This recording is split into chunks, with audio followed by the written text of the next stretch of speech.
Mateus capítulo 9, nós vamos falar sobre o chamado de Jesus e as suas implicações. Chamado de Jesus e as suas implicações. Você pode guardar, abrir o seu texto, acompanhar a palavra e guardar no seu coração essa palavra que será ministrada. Mateus capítulo 9, está aberto aí a sua Bíblia, então nós vamos entender esse texto e entender o que a Bíblia está dizendo para nós hoje à noite, aqui nesse texto que é um desafio para a gente entender. Veja bem, o que está acontecendo aqui é que o texto já quebra um grande paradigma. Jesus chama os marginalizados da sociedade da sua época. Ele chama Mateus, que também conhecido como Levi.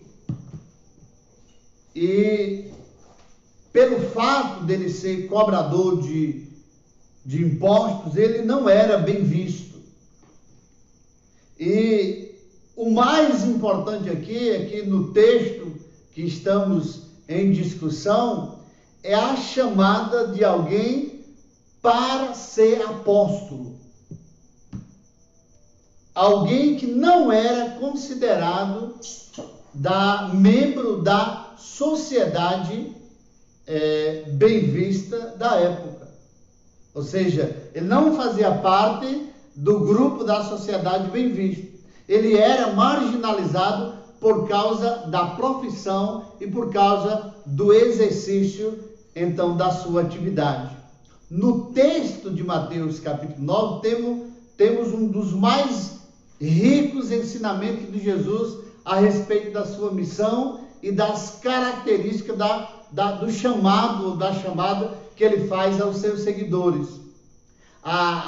O chamado de Mateus ilustra de maneira extraordinária o olhar de Jesus, a visão de Jesus, a maneira como Jesus olhava para a sociedade que ele estava inserido na sua época.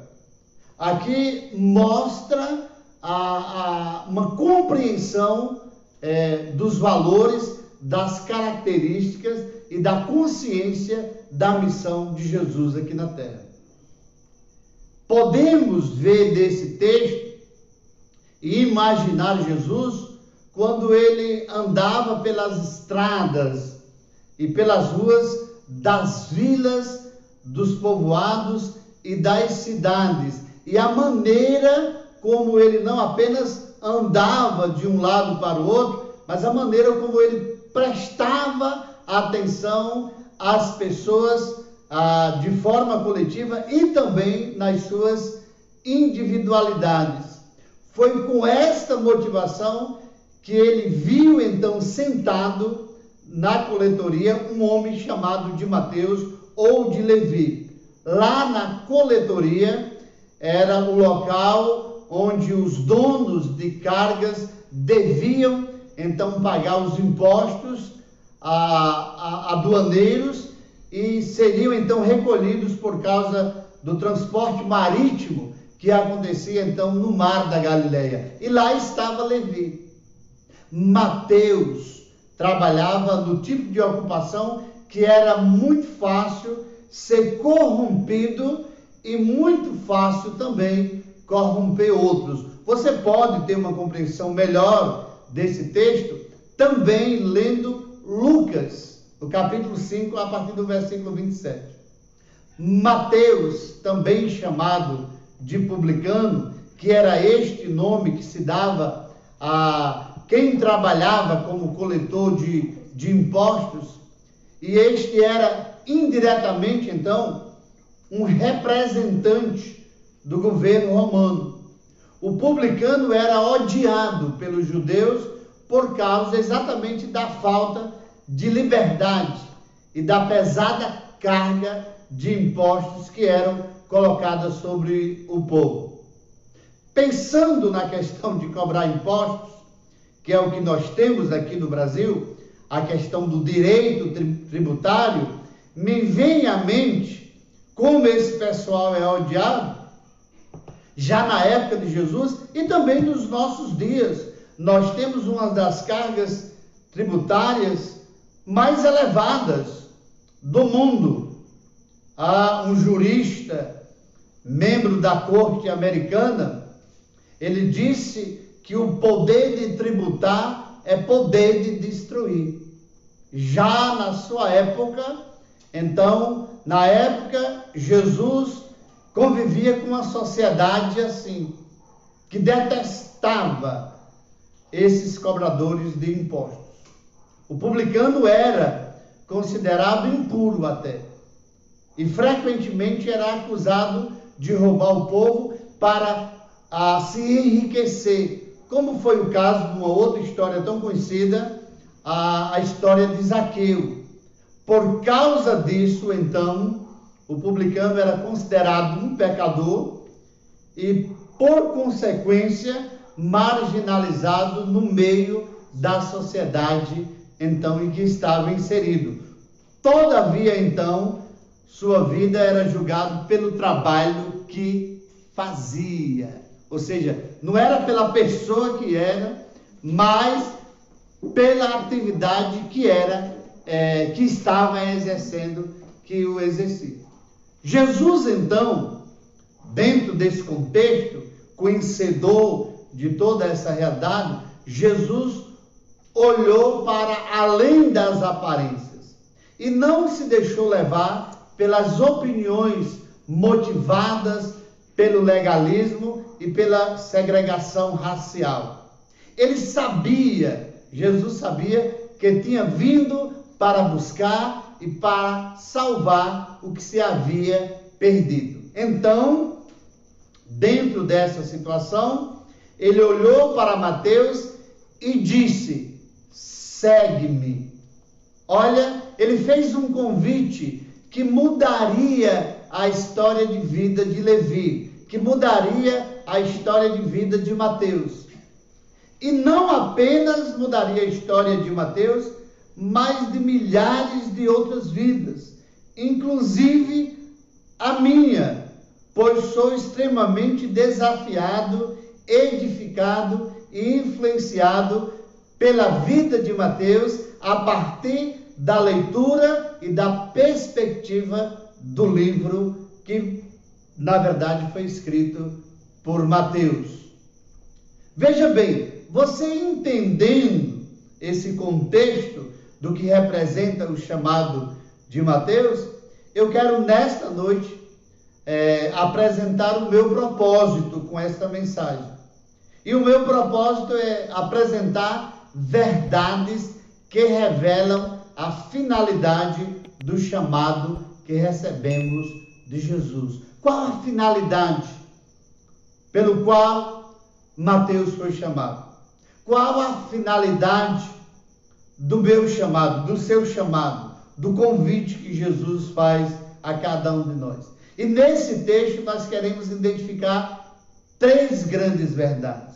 A primeira delas, somos chamados para um relacionamento com Jesus. Está logo no versículo 9. O versículo 9 do nosso texto diz o seguinte: partindo Jesus dali, viu sentado na coletoria um homem chamado Mateus e disse-lhe: segue-me. E ele, levantando-se, o seguiu. Então, a primeira verdade é: somos chamados para um relacionamento com Jesus. Eu quero, nesse primeiro momento, fazer 3 considerações importantes acerca do conceito do que vem ser chamado. Eu poderia conceituar isso dentro da vocação e dentro da ótica da teologia e do contexto aqui da palavra de Mateus, mas quando eu penso em chamado, eu penso em 3 palavras. Primeira palavra, eu penso na aproximação. Quando alguém te chama, está chamando para uma aproximação. Eu vejo nesse texto aqui que quando Jesus chama Mateus, ele está chamando para uma aproximação. Essa é a grande palavra. Esse é o grande significado da palavra e do significado da palavra chamado. Uma outra palavra que me vem à mente quando eu penso em chamado é a palavra atrair. Veja que quando Jesus chama Mateus, ele está atraindo. E dentro dessa palavra atrair, me vem ainda a palavra atração. E quando ele olha, percebe e vê aquele homem, cobrador de impostos, exercendo a sua atividade, a multidão que passa não vê com bons olhos, e Jesus olha para ele, faz um convite de aproximação, um convite que atrai ele é atraído. Eu gosto dessa palavra. E eu vejo também uma outra palavra em chamado, é convocação. É comum até no mundo dos negócios, no concurso, eu fui chamado. Até no mundo esportivo, quando há a convocação da seleção brasileira, que diz os convocados. E Levi e Mateus estavam exatamente experimentando de maneira prática essa palavra na sua vida, do chamado. Ele estava sendo atraído por Jesus, ele estava sendo convocado para estar próximo de Jesus, e ele estava sendo convocado para algo que mudaria a sua vida e que traria uma mudança, não apenas na sua vida, mas na vida de outras pessoas, e que ainda hoje gera mudança na vida de tantos leitores da história de Mateus e do livro de Mateus. Então essa é a primeira palavra desse chamado. Jesus, então, somos chamados para um relacionamento. A segunda palavra que eu queria considerar e apresentar um conceito prático é a palavra relacionamento. Somos chamados, ou seja, somos atraídos, somos convocados para uma aproximação com Jesus. E aí vem a palavra relacionamento, para um relacionamento com Jesus. E eu gosto também de algumas palavras que definem relacionamento. É afetividade.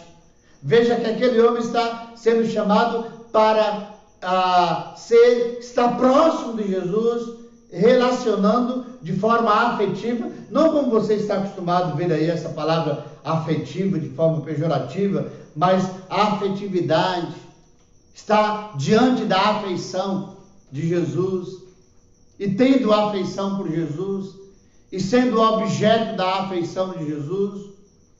Relacionamento quer dizer amizade. Relacionamento também quer dizer unidade. E essa unidade é uma unidade de objetivos, é uma unidade de interesses.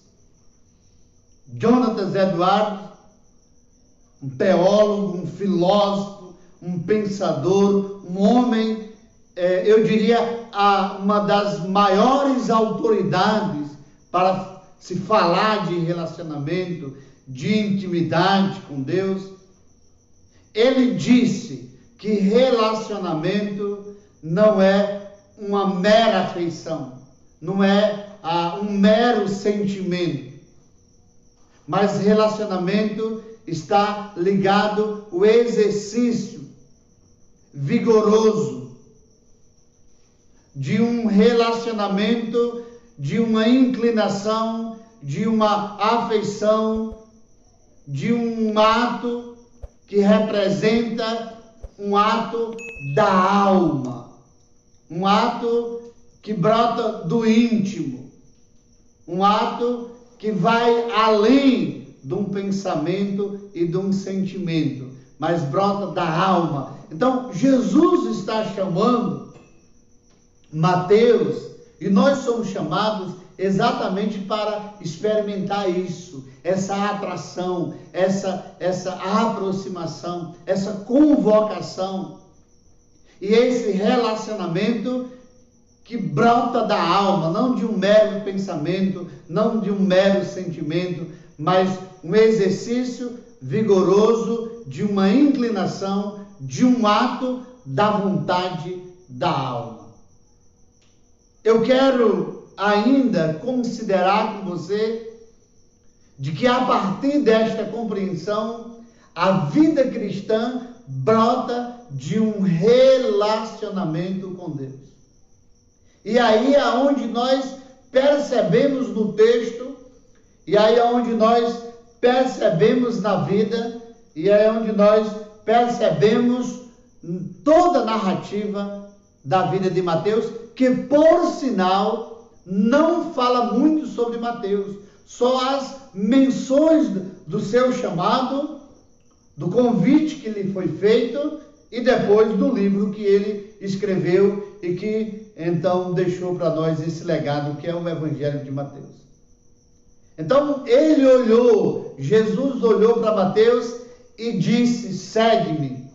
A palavra de Jesus não significa simplesmente que Mateus deveria se levantar, sair andando atrás de Jesus como um simples espectador. Esse seguir não é para ser um espectador, mas esse convite, segue-me, deveria Mateus largar tudo e ser um discípulo que passaria a viver para Jesus e andar de acordo com os ensinamentos do Mestre de Jesus Cristo. Mateus, ele foi chamado para ser um discípulo, para ter um relacionamento, como você já entendeu o significado de relacionamento, um relacionamento pessoal com Jesus. Esse convite foi importante, porque ninguém, devido à sua condição social, a condição e a forma como Mateus estava vivendo naquela sociedade, ninguém convidaria aquele homem, nem mesmo para assistir um culto na sinagoga ou para ir a uma festa em Jerusalém, nas épocas das festas religiosas. Olha a profundidade.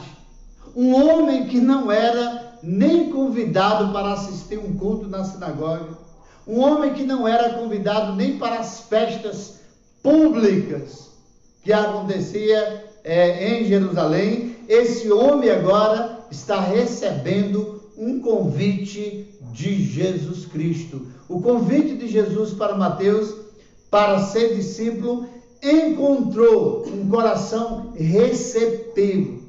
Mateus, levantando, diz o texto no versículo 9, seguiu Jesus.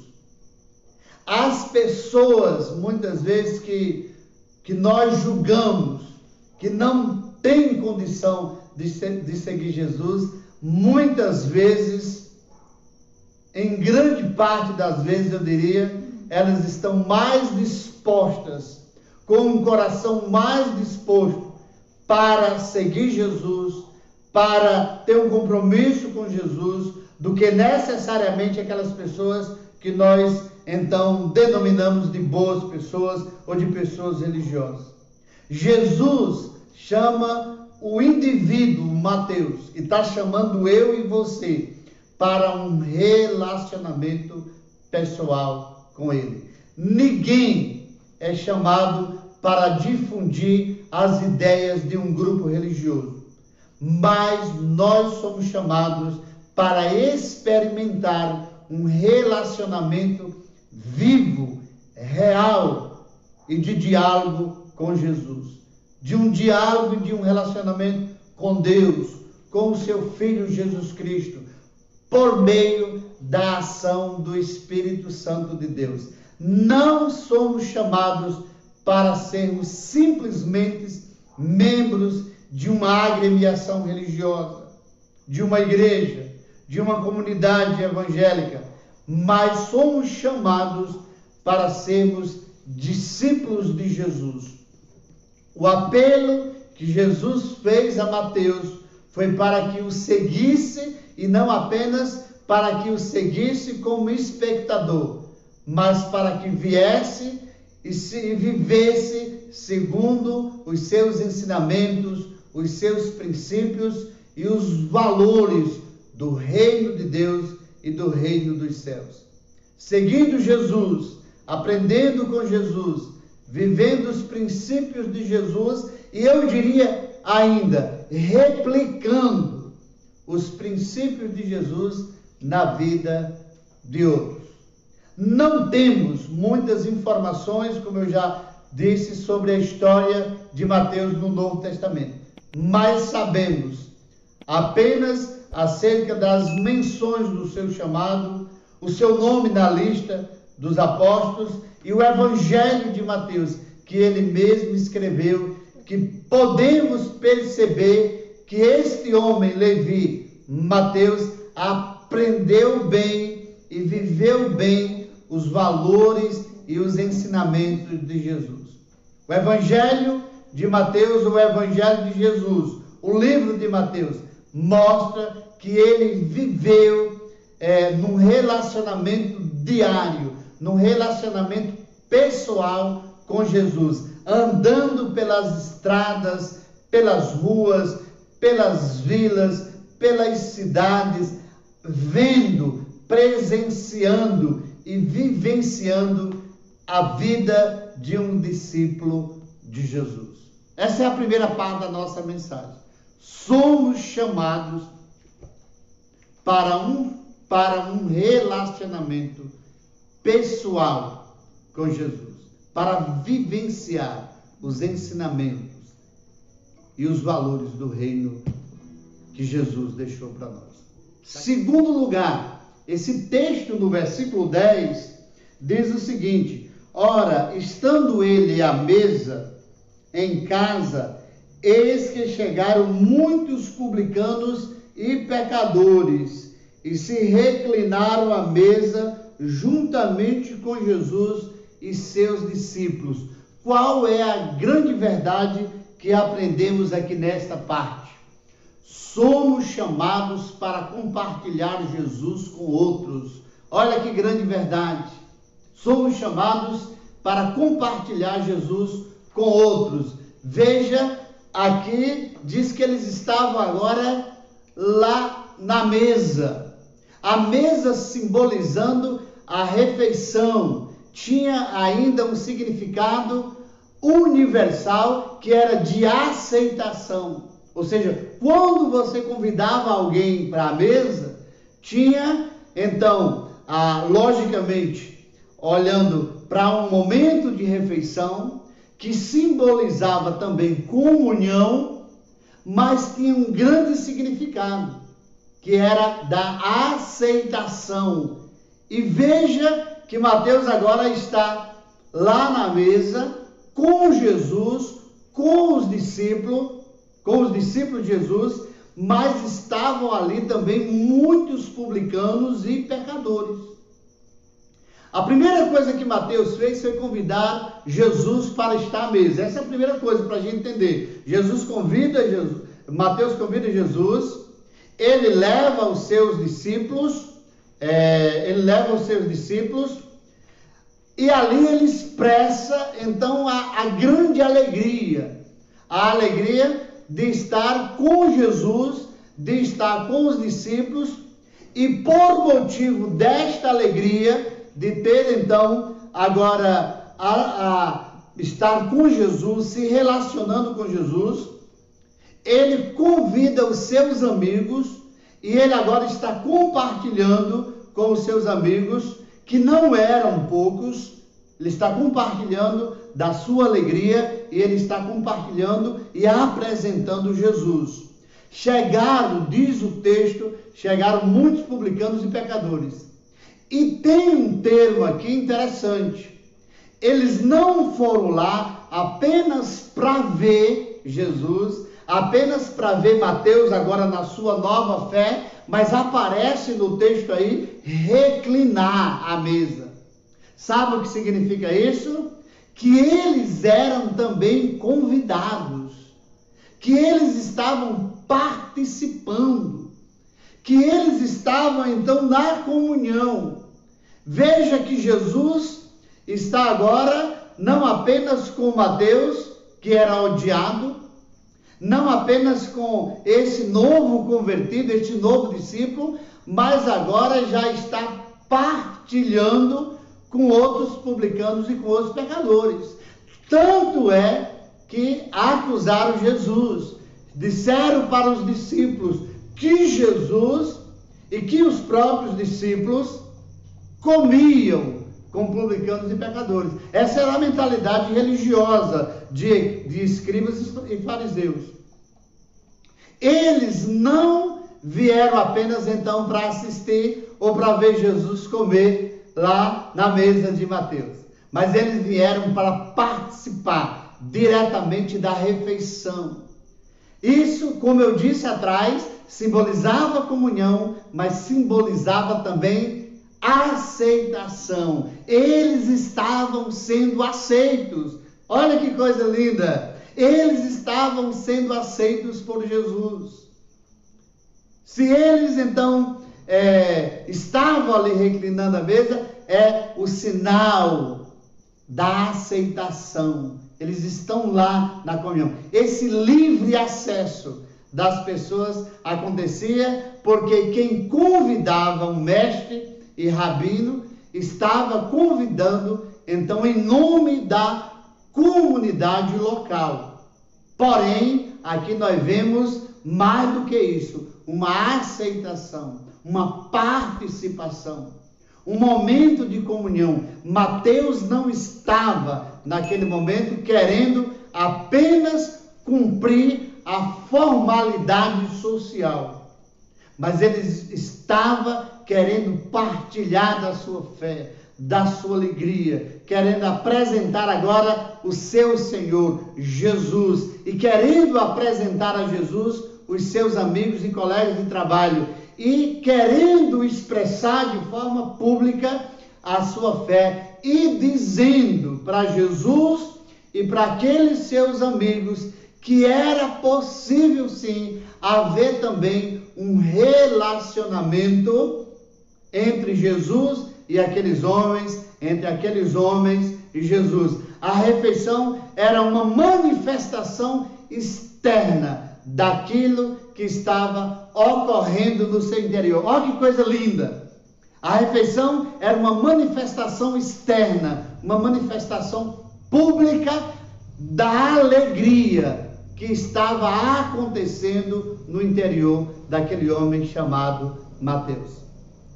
Meus queridos, nós podemos ver, baseado nestas afirmações, que Jesus chama Mateus para abençoar a vida de outras pessoas. É muito claro isso.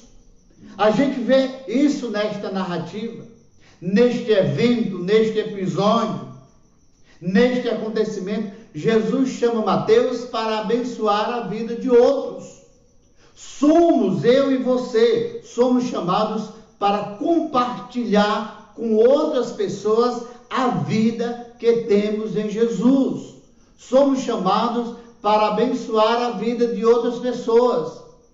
O convite aqui de Mateus é um convite que revela a finalidade, revela o propósito de Jesus chamar Mateus. Jesus chama Mateus, Mateus chama os seus amigos e agora está compartilhando da alegria que ele experimentou através da sua decisão de seguir Jesus.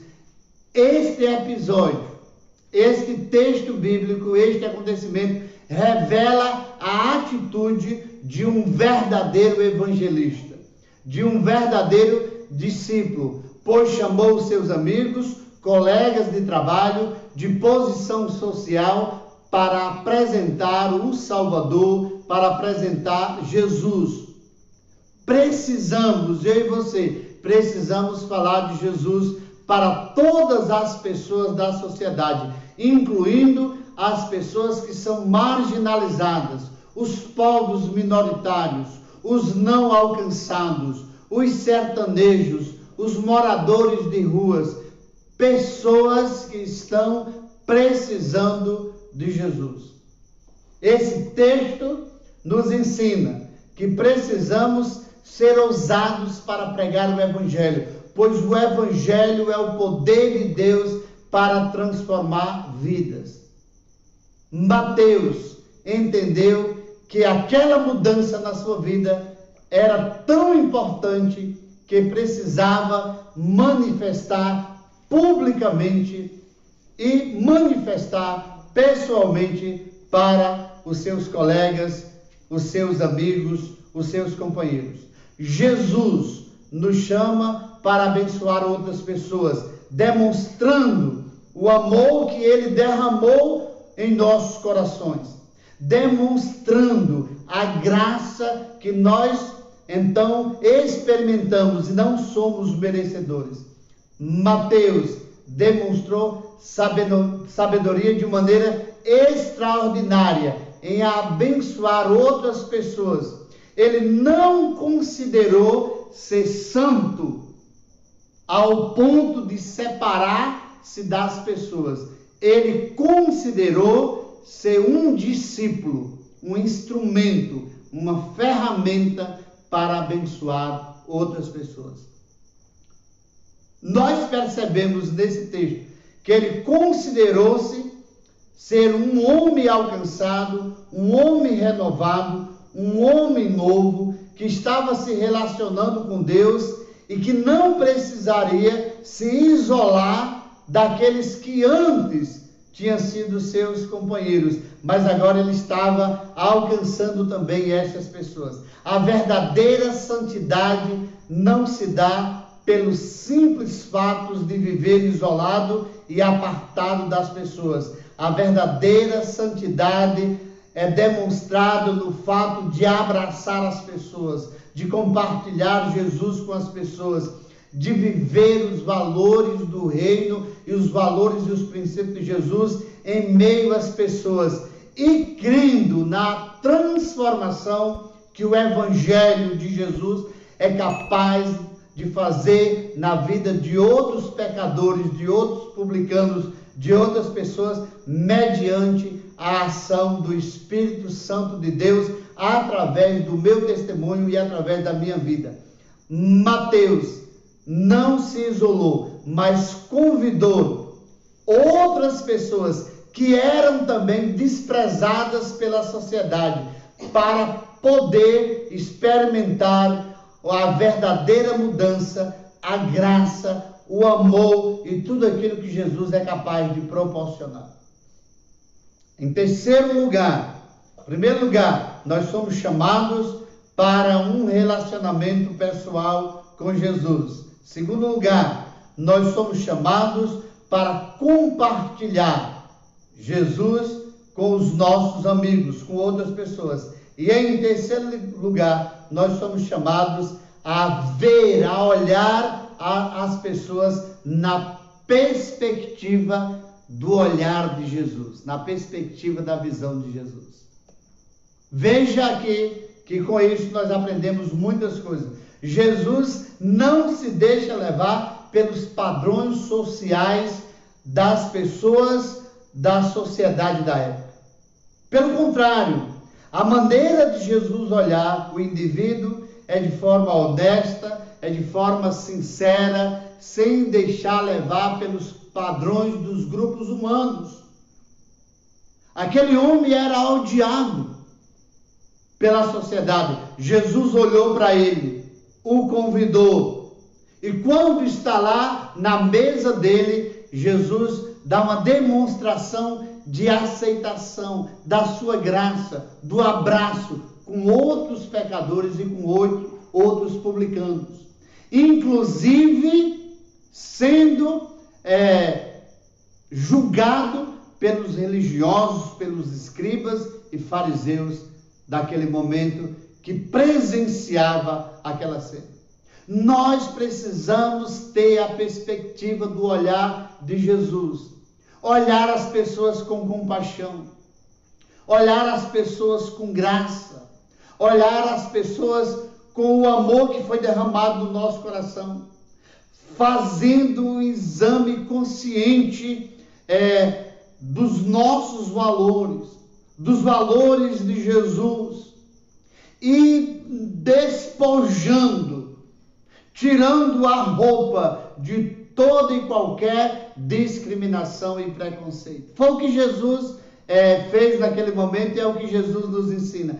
É olhar com a motivação do amor de Deus, de não fazer a aceitação, de não fazer acepção das pessoas, mas a aceitação na nossa mesa, no nosso convívio, na nossa comunhão. É olhar com o olhar de Jesus, com a ótica de Jesus, na visão de Jesus. Jesus olhou para Mateus com os olhos do amor do Pai, com os olhos da valorização que o ser humano merece e que o ser humano precisa receber. É olhar com o olhar transformador de alguém que pode experimentar a graça, de alguém que pode experimentar o amor. É o nosso olhar de amor, de compaixão, de graça, que será capaz de promover, isso é o mais importante, de promover o encontro de pessoas com Jesus. Veja que Mateus é objeto da graça e do olhar de Jesus, e o próprio Mateus agora está fazendo conexão entre os seus amigos e companheiros e o seu grupo, já demonstrando o seu olhar de graça, o seu olhar compassivo, e já mostrando para aqueles seus companheiros de que havia alguém naquela sociedade capaz de olhar para eles de forma diferente. Esse alguém é o Jesus de Nazaré. É o nosso Deus, é o Salvador. Mateus entendeu isso. Jesus faz uma menção. É interessante de que isso não está apenas na nova aliança, mas está na velha aliança. O texto de Jesus aqui é uma menção ao profeta Oséias, no capítulo 6, no versículo 6. Ele mostra que a misericórdia é mais importante do que os sacrifícios oferecidos para alcançar a paz com Deus. É o que Jesus está ensinando para Mateus, é o que Jesus está ensinando para os seus discípulos, é o que Jesus está ensinando para aqueles pecadores e publicanos, é o que Jesus está demonstrando para os escribas, fariseus e religiosos, é o que Jesus está demonstrando para nós hoje, está ensinando para nós hoje. Muitas pessoas tentam louvar a Deus com uma das mãos, mas com a outra mão está ferindo, odiando o seu próximo. E Jesus mostra claramente com as suas duas mãos, mãos de misericórdias, mãos de aceitação, mãos de compaixão, mãos que demonstram o afeto, o carinho e o amor, mãos do abraço, do toque carinhoso e transformador.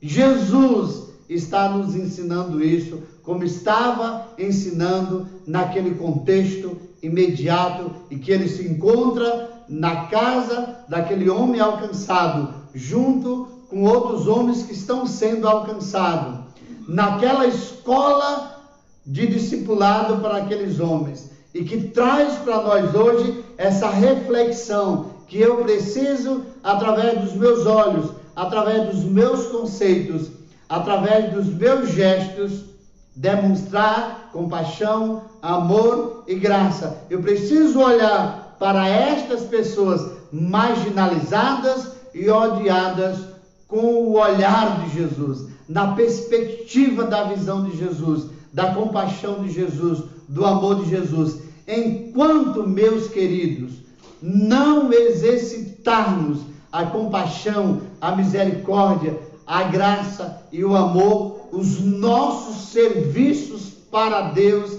serão meramente religiosos e o seu reino estará incompleto e imperfeito em nós, não por causa do reino, mas por causa de nós. Jesus nos ensina que as nossas vidas não devem ser conduzidas pelos padrões da sociedade, mas devem ser conduzidas pelos padrões da graça de Deus, da graça do Evangelho Redentor, que resgata as pessoas na sua permissividade distanciada de Deus. É a graça que alcança, é a compaixão que alcança, é o Evangelho Redentor e resgatador que alcança os homens das suas coletorias. As pessoas, os publicanos, os pecadores daquela sociedade e da sociedade moderna, dos meus grupos de relacionamento, precisam da salvação que há em Cristo Jesus. Portanto, eu preciso compartilhar essa salvação com as pessoas. O meu comportamento para com eles, para com estes, deve ser o comportamento de Jesus, a conduta de Jesus, deve ser o comportamento que foi assimilado pelo novo discípulo Mateus, não dos julgadores, dos juízes de plantão, dos fariseus, dos escribas e dos religiosos, mas deve ser de acordo com o comportamento, com os ensinamentos de Jesus, que foi assimilado por Mateus. Precisamos ter a coragem de Jesus de desafiar os padrões sociais da nossa época, valorizando o ser humano, que muitas vezes é vítima de preconceito, que muitas vezes tem sido oprimidos pelas estruturas sociais e do sistema de valores da nossa sociedade corrompida e corruptora. Precisamos ter o entendimento do que Jesus respondeu de forma dupla para aqueles homens que ali se encontravam naquela mesa. Nós podemos entender a dupla resposta de Jesus. Primeiro, ele usa a ilustração do médico, que não tem uma outra função senão atender aquelas pessoas que estão adoecidas, que estão doentes. Essa é a função principal do médico. E ele então se coloca nessa posição. Jesus então compara o seu ministério como uma ação de um médico que cuida dos doentes e dos adoecidos. A resposta também dele, citando Oséias capítulo 6, versículo 6, a sua segunda resposta é que ele não veio para aqueles que são justos, para os justos, mas sim para os injustos. Embora a Bíblia nos ensine que não há justo, nenhum sequer, diz o texto sagrado, diz a Bíblia. E Jesus então considerava esses homens enfermos, necessitados, carentes da misericórdia divina e da ação terapêutica e cirúrgica de um médico. Um dos grandes perigos que os fariseus corriam e muitos de nós corremos hoje é da autojustificação. Da autojustificação religiosa, através de atos extremos, de uma religião meramente ritual, falsa, que julga, então, todas as pessoas dentro dos parâmetros religiosos e sistêmico da sociedade que nós estamos inseridos. Jesus veio, quebrou todos esses paradigmas e inseriu na vida daqueles que querem segui-lo e que são discípulos dele, inseriu novos padrões, um novo olhar, uma nova perspectiva de ver. Aqueles que se consideravam religiosos e não precisavam ter uma comunhão pessoal com Deus, que se auto-justificavam, que estão no caminho da incredulidade religiosa, do engano religioso. Jesus veio e diz: eles precisam ser alvo da nossa misericórdia, eles precisam ser alvo das nossas mãos cirúrgicas de médicos, eles precisam ser alvo da nossa compaixão, eles precisam experimentar o que significa ter relacionamento com Deus. Eu gostaria de concluir nessa noite falando diretamente com você. Nós somos chamados para um relacionamento pessoal com Jesus, nós somos chamados para compartilhar Jesus e a nossa alegria com outras pessoas, inclusive os que estão marginalizados pela sociedade. Nós somos chamados para ver as pessoas com o olhar da perspectiva de Jesus. Nós aprendemos isso. Mas eu quero falar com você nessa noite fazendo 3 perguntas. A primeira delas: como estamos no nosso relacionamento com o Senhor? Eu estou me incluindo, mas eu quero falar diretamente com você. Como está o seu relacionamento com Deus? Veja que o relacionamento de Mateus foi crescente. Aceitou o convite, aproximou-se de Jesus, passou a ser íntimo dele, andou com ele, abraçou os seus valores e estava então já influenciando pessoas do seu círculo e do seu grupo de relacionamento. A minha pergunta para você é: como está o seu relacionamento com Deus e com Jesus? A segunda pergunta que fazemos nessa noite é: estamos compartilhando Jesus com outras pessoas? Os templos estão fechados, mas nós estamos livres. Durante esses 90 dias, eu já pude compartilhar Jesus com milhares de pessoas, aconselhando, orando com pessoas, dando instrução, abençoando vidas, sendo abençoado, recebendo ensinamento, crescendo em Cristo. Eu pergunto a você: como você tem usado o seu tempo? Você precisa compartilhar Jesus com os seus amigos. Veja que Mateus fez isso imediatamente. Não precisou ir a um seminário, não precisou fazer um curso teológico, não precisou fazer um treinamento intensivo. Não! O treinamento foi um encontro pessoal, verdadeiro, com Jesus, com os seus valores, com os seus princípios. E a terceira pergunta que eu quero fazer para você nesta noite é a seguinte: estamos olhando para as pessoas na perspectiva do olhar de Jesus ou segundo os padrões da nossa sociedade? Como você olha para o adversário político? Como você olha para o cara que não tem a mesma condição social que a sua? Como você olha para o morador de rua? Como você olha para o cara que não torce pelo time que você torce? Como você olha para o cara que discorda de você? Como você está olhando para as minorias? Como você está olhando para as pessoas que estão passando necessidade?